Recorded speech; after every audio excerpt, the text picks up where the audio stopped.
Story 1. The fact that I have to book a doctor's appointment 3 weeks in advance just to be told I am fine and to drink water. Story 2. 99% of parents believe mental health issues are not real. This sentiment is also shared by many millennials. Story 3. Lack of national identity. I really wish we had a sentiment like, oh, we're the smart country like Japan, or we're the land of the free like America.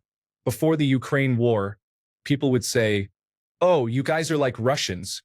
We wouldn't even push back against that. Story 4. The standard of living has significantly declined over the past 10 years. There has been an immigration crisis, a housing crisis, an employment crisis, a grocery crisis, and a healthcare crisis, culminating in a man-made economic crisis. Political leadership has deteriorated globally, including here. War and hatred permeate society, and democracy is increasingly undermined daily. Story 5. That it elected a leader who was impeached twice, convicted of 32 felonies, and incited the January 6th attack against our own capital, and then the country elected him again. Additionally, there was the previous administration. Elon Musk, an unelected oligarch, and Donald Trump, an elected leader, are actively dismantling our country. Story 6. I must say that the power of a vote is significant, regardless of who casts it or where they are located. There are many individuals who do not use their voting privilege wisely. Story 7. The large number of individuals supporting its ongoing destruction by the incompetent leader. Story 8. The narrow-mindedness and ignorance of the general population is concerning.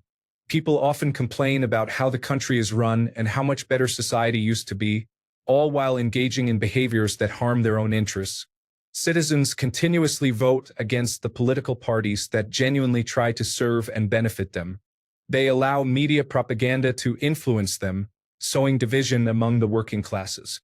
Minority groups become scapegoats for societal issues, as portrayed in the news, which distracts us while the government engages in corruption at the highest levels.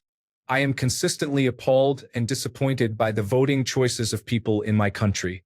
The racism, sexism, ignorance, naivety, and lack of compassion and critical thinking from those around me are the reasons we struggle to achieve progress. Story 9.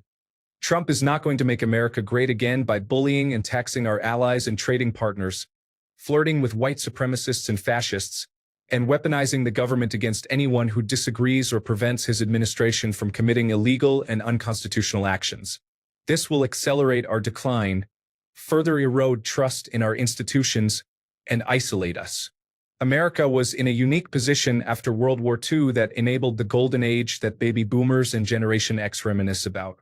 Our industries and infrastructure were left untouched by 2 world wars, and we capitalized by exploiting vulnerable countries that fought the majority of both wars, while the British Empire handed us the keys to global supremacy.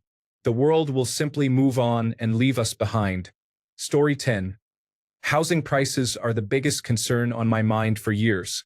I have a good job and I can afford food and my hobby. But buying a house? I have 2 options. Either overpay for a house I can't afford and struggle, or not buy a house and pay rent, which is also difficult. On the more social side of things, I dislike how many people, particularly those who identify as conservative, think the government is trying to harm them. I understand we have issues, but they take it so personally. The conspiracy theories they believe are astonishing. Story 11. How everything is politicized. Oh, you like Chick-fil-A, you must be a Trump supporter. No, I just like their sandwiches. Story 12. Everyone criticizes the UK online. It was amusing the first time, but not after so many instances. Story 13. Stereotypical beliefs suggest that we frequently apologize or that we are inherently nice. We are apologetic when we do something wrong and take responsibility for it. We are polite when necessary, and we are not afraid to stand our ground when needed. I am proud to be Canadian. Story 14. There is a lack of empathy from people on both sides. Many genuinely refuse to understand each other and would prefer to dismiss the opposing opinions rather than accept that they might not always be right. Story 15. Went from 30 to 300 bombings in 15 years. The same proportional growth occurred in shootings, murders, and rapes. Story 16. Individuals who lost a 6-year-old child to measles are reinforcing their anti-vaccine stance as a way to defy their opponents. Story 17. German perfectionism is about not making mistakes, so people learn from an early age that taking risks is undesirable and not worth it. It's better to be flawlessly mediocre than to dare to try something new and risk failure. Story 18. The weather in the UK is muggy in summer, wet when it's inconvenient, and hot and sunny from Monday to Friday, with heavy rain on the weekends. It's damp and cold in winter, but not enough for enjoyable snow, just sleet and freezing rain. In spring, it just continues to rain, and if you have any kind of rural lifestyle or activities, you end up with deep liquid mud. I would like to be somewhere where winter is truly winter and summer is truly summer. Story 19. Spain could be a great country, but we cannot resist performing our picaresca española. These are some tricks that everyone does, even if they are illegal. For example, you might pay a worker, such as a painter or builder, under the table to avoid paying taxes. Many hairdressers do this frequently, declaring the minimum income to pay less in taxes. Story 20. Trump, the Make America Great Again movement, the entire Republican Party, Musk, the tariffs that are negatively affecting everyone, the quasi-support of Putin, the majority of the Democratic Party doing nothing to change anything, all the recent government cuts negatively affecting everyday people, and the weather. Basically, the entirety of the current United States government. I dislike my government and empathize with all non-Americans dealing with the consequences of my country's actions. Story 21. It's hard to think of something significant and glaring, but I guess it would be our governmental welfare system. While I am proud and happy we have a system in place to help those at the lowest levels of our society, the excessive bureaucracy and suspicion can be degrading to those who are already going through a tough time. In some cases, this can make the situation worse instead of helping. That said, the government is aware of these issues and is in the process of changing the system, although it will take time and effort. I understand that the bureaucracy and suspicion exist because of a few individuals who abuse the system to receive welfare when they are fully able to work. However, the backlash against these individuals should not target the most vulnerable in our society. It's a complicated issue, and hopefully, it will be corrected with time and effort. We are not a perfect country, but we are slowly working together to make it better. Story 22. I haven't been proud to be an American since my early childhood. I know we have it better than some countries, but we don't have it as good as most people think and boast we do. I wish I had the confidence, motivation, and perseverance to have moved out of this country when I was younger. Story 23. The president is an incompetent individual with a group of followers who have combined intelligence equivalent to a wet, smelly dish towel. Story 24. I am an American. Until recently, I would have said healthcare. It is unfortunate that I need to update that answer. Story 25. Here in the United States, I dislike how individualistic it is. Decisions are not made with consideration for the greater good. Story 26. The genocide committed around the world in the name of democracy has led to the loss of democracy within our own borders. Story 27. The increasing influence that hateful individuals have on government policy is concerning. A group of misguided individuals are targeting transgender women while infantilizing transgender men, all while simultaneously facing a wave of misogynists who are insecure in their own masculinity, engaging in similar harmful behaviors. Story 28. The Republican Party is often criticized by progressives and those further left who signal their values while contributing to the election of these Republicans. Story 29. The lack of parties to choose from is concerning. The United States used to have an independent party. Why was it shut down? Both major parties have significant flaws, so where is the next alternative? Story 30. The lack of objective self-evaluation, emotional intelligence, and personal responsibility that many individuals exhibit. Story 31. Tax on everything. You buy something, pay tax. You sell something, pay tax. You try to claim returns on your investments, pay heavy tax. I pay road tax on my car purchase, yet I have to pay massive toll charges in my state. All hail the great Nirmala. Story 32. This country was built on the labor of my ancestors, yet we have none of the generational wealth that has been passed down. Story 33. I live in the United States. Ever since January 20th, there's a long and ever-increasing list of things I dislike the most. Story 34. We could change the lives of every citizen in this country for the better, but we are run by greedy, profit-driven oligarchs who believe that acquiring another billion or 10 is what they need. Yes, the United States of America. Story 35. Corruption, greed, and inequality are prevalent issues. There is a two-tier system, a green agenda, and virtue signaling all in the name of greed and corruption. Additionally, there is a lack of free speech and an erosion of financial freedom. Story 36. We border Palestine, Gaza. The continuous currency devaluation causes me crippling anxiety. Lastly, the notorious traffic. Story 37. Socialism leads to a mindset where individuals are expected to frown upon those who have more than themselves. This perspective is harmful and detrimental to individualism. Story 38. The individuals elected to the government. Do we want someone who puts eggs in her bra? Apparently, we do. Story 39. They did not publicly brand and extradite all politicians who controlled the country after independence from the Soviet Union was declared. It has been a significant issue for over 30 years. Story 40. Animal welfare is improving, but the standards were very low only 5 years ago. Heinous acts were committed in the name of tradition and culture. Story 41. The lack of affordable, quality bread is frustrating. If you want a good loaf, you have to pay a high price. I wish it were more like France. Story 42. There is a fundamental lack of understanding in society regarding current political events. Many of our political issues arise from a lack of awareness or misinformation. I spoke with a supporter of former President Trump who was unaware that 200,000 federal employees were being laid off. They did not realize that Dogecoin was not saving as much money as it claimed. They were also unaware that the system of checks and balances grants the judicial branch the authority to stop illegal actions proposed by the executive branch. Furthermore, they did not know that Trump's proposed tax plan would increase taxes for everyone except billionaires. They had not considered that Trump has made no plans to address rising prices, such as those of essential goods. They also lacked knowledge about the reasons for U.S. involvement in Ukraine and the relatively low cost of that involvement. If everyone were aware of these issues, misinformation would lose its impact, and politicians would be compelled to genuinely serve the interests of their constituents.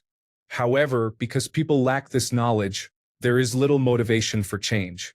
Story 43. If I am a felon, I can't vote. I just stole a car but have turned my life completely around. However, I couldn't vote in the 2025 election. Story 44. A leader actively trying to align with a misguided individual in hopes of securing their future. Story 45. Negative gearing on housing involves the practice of offsetting property investment losses against income. Politicians owning multiple houses raise concerns about potential conflicts of interest.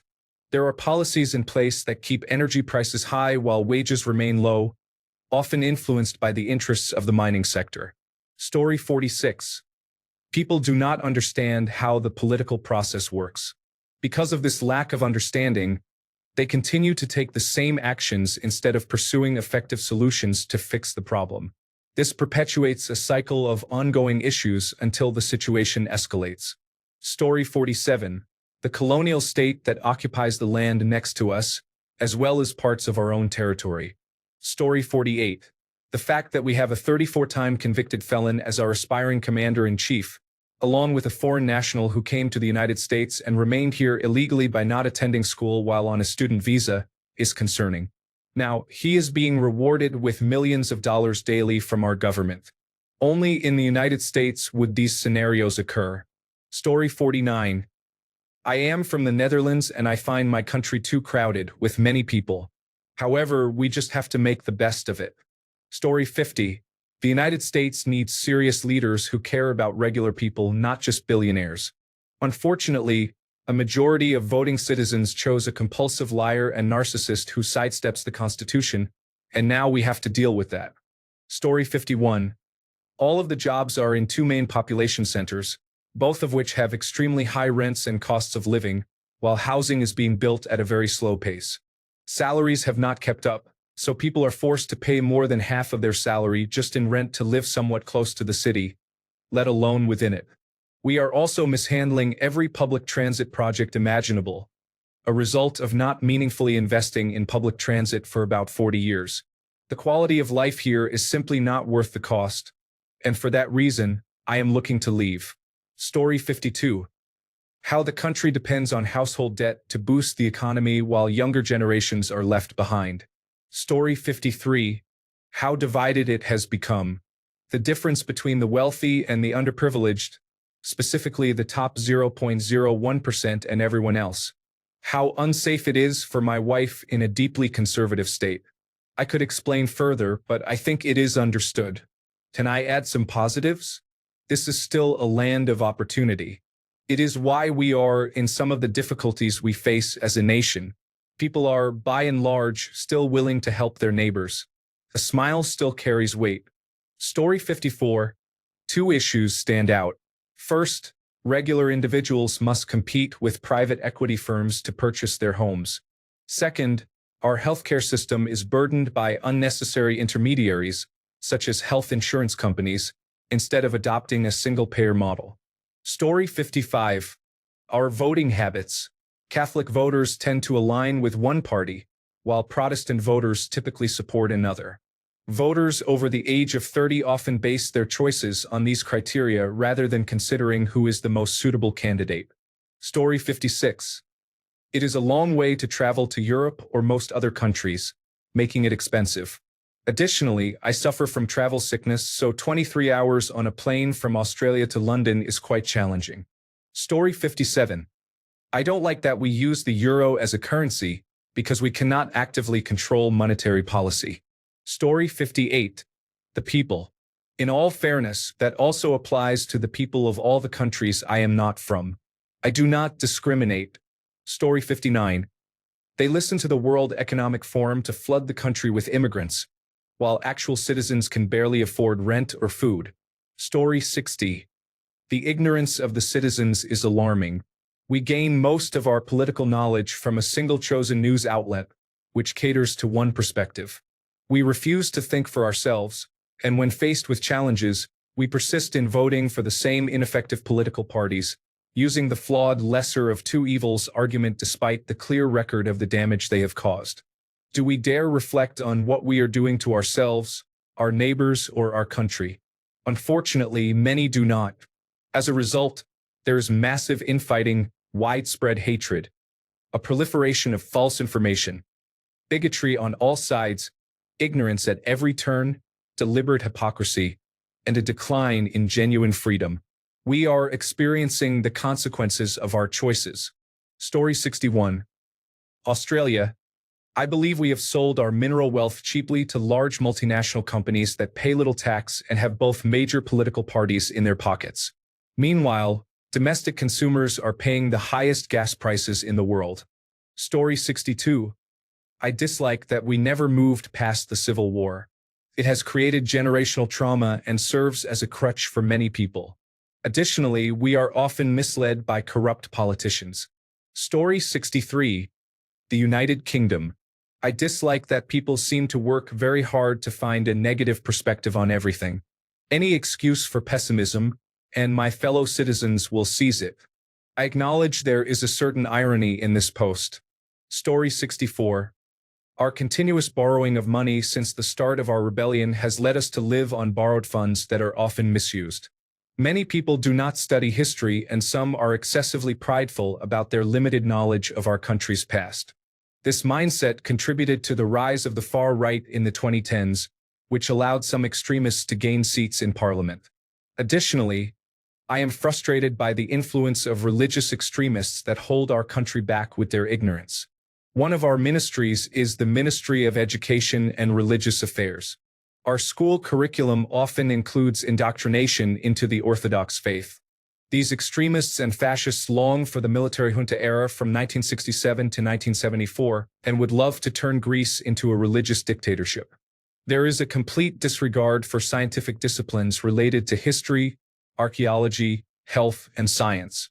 Some Greeks, like the ones I described, not all of us are like that, believe they know more about history than archaeologists or historians, and they trust local extremists in the church more than doctors.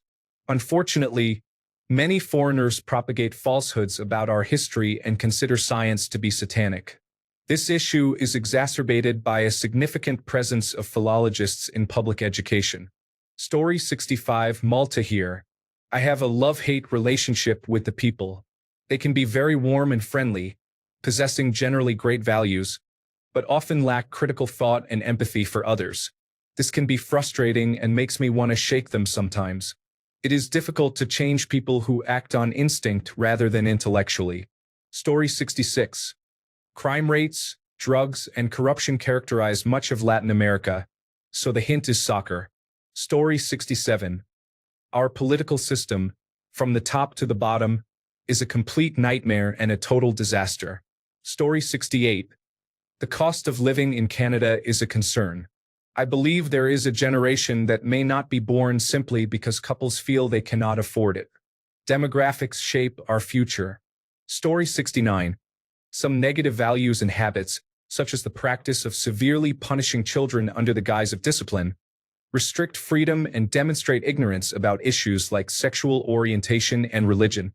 This exploitation of religion for personal gain, along with the lack of quality education focused solely on grades, contributes to chaos and randomness in society. Story 70. The arrogant superiority and compliance with rules are evident. My whole family can choke on its beloved money. I win 4 or 5 times less, but you know what? I am truly free. Switzerland is beautiful, and there are some lovely people, but I can't see myself going back there. Story 71. Denmark. Everyone constantly complains. It feels like a national sport. Despite having a better quality of life than the vast majority of the world and being considered one of the happiest nations, it just seems petty. Story 72. It is currently being taken over and harmed by someone with dementia and an immigrant who was not elected. Story 73. We allowed a washed-up reality television star with a deteriorating mind and a South African individual with nepotistic advantages, who is struggling with ketamine addiction, to assume the role of co-leaders. Story 74. Too passive and polite toward Americans, too focused on their economy, too lax with our northern border, and not isolationist enough. Even now, we need to start preparing to defend ourselves when the time comes. Story 75. This might sound superficial, but I wish we had more snow in Australia. Yes, you can find it, but it is difficult for most of us to access. Story 76. Corruption is a significant issue in South Africa. Although the question did not ask about my background, my dislike for corruption is evident as it affects many aspects of society. Story 77. The political system here is deeply broken and will not improve, regardless of the outcome of the upcoming election. It feels like a mere show at this point. The reservation I am from still lacks access to clean drinking water after all these years, and this is a first world country. Story 78. I live in New Zealand, and we are still too car-centric. It's not as bad as in most of the United States, but it remains an issue. Many people in the cities would switch to public transport immediately if it were well-designed and reliable. Story 79. It's boring. Sure, we have a high standard of living, a safe society, and rank high in most metrics, but it's simply dull. Pop culture? No, 90% is imported. Nightlife? Forget it. In my hometown, we had one nightclub, but it was more of a disco, and that shut down almost 20 years ago. Basically, I live in a country that is safe and stable, but incredibly unexciting. Story 80. A never-ending, incredible, mediocre, and ineffective dictatorship. A great example for the United States to study. A dictatorship that slowly transforms into mediocre and nonsensical governance can persist for ages, even after the founder is gone. I am from Cuba, and yes, the Make America Great Again movement should learn from history. The United States is at risk of becoming a giant banana republic. Story 81. Zero tolerance for THC cannabis. It is illegal here, and they treat it as if it were a hard drug like heroin. Story 82. The decline of critical thinking has led to widespread arguments about who is right, often devolving into mudslinging. It is embarrassing, though I recognize that this experience is generalized and not specific to just the United States. Story 83. The uneducated Russophile individuals who want us out of the European Union and North Atlantic Treaty Organization are filled with nostalgia for our communist past, even though you couldn't buy toilet paper in the stores. They continue to complain about the quality of life right now, despite the fact that we are the wealthiest we have ever been and enjoy a good standard of living. Story 84. The culture of taking the easy way out. Instead of doing things properly, people tend to find ways to circumvent rules and laws to gain an advantage. I loathe it. Story 85. That we introduce Melania to the world. On a serious note, aside from the fact that we have the same prices and rents as Austria but lower wages, I strongly dislike the journalistic trend regarding national character and the critiques directed at Slovene people. Some popular commentators claim that Slovenes are lazy or envious and attribute our challenges during the transition to capitalism and neoliberalism to our supposed national character, which, like all national characters, is a myth. Story 86. We had our chance at independence but didn't take it. Ironically, one of the selling points of remaining in the Union was that we would have to reapply to join the European Union. That particularly frustrates me. Story 87. It is in conflict, hindering its potential as a Western nation. Most other Western countries are not preoccupied with conflict, allowing them to focus entirely on their economy, climate change, major projects, and other initiatives. My country is burdened by conflict, but even so, it is performing well in most areas. Imagine how much better it could do without conflict holding it back. That is my opinion. Story 88. The high cost of living relative to average income is concerning. Additionally, the tall poppy syndrome is deeply ingrained in our culture, which is troubling. Story 89. The weather, I think. Seriously, the way farmers and the fishing industry are consuming government funds and still damaging the environment while complaining about how unfairly they are being treated is concerning. Story 90. The stiff upper lip mentality leads us to accept everything that happens to us from our governments. I envy the French. Story 91. It's not the whole country, but my entire province of Ontario keeps re-electing this conservative individual who has negatively impacted the healthcare system. I cannot find a family doctor and have to travel 3 hours one way to see a dermatologist. Story 92. I would love to hear from someone in Switzerland. I toured most of the country in 2023, and the main national issues discussed were the presence of annoying tourists and the problem of wolves preying on sheep. Thanks a bunch for sticking around till the end of the video. Remember to subscribe, and until next time, stay awesome and goodbye.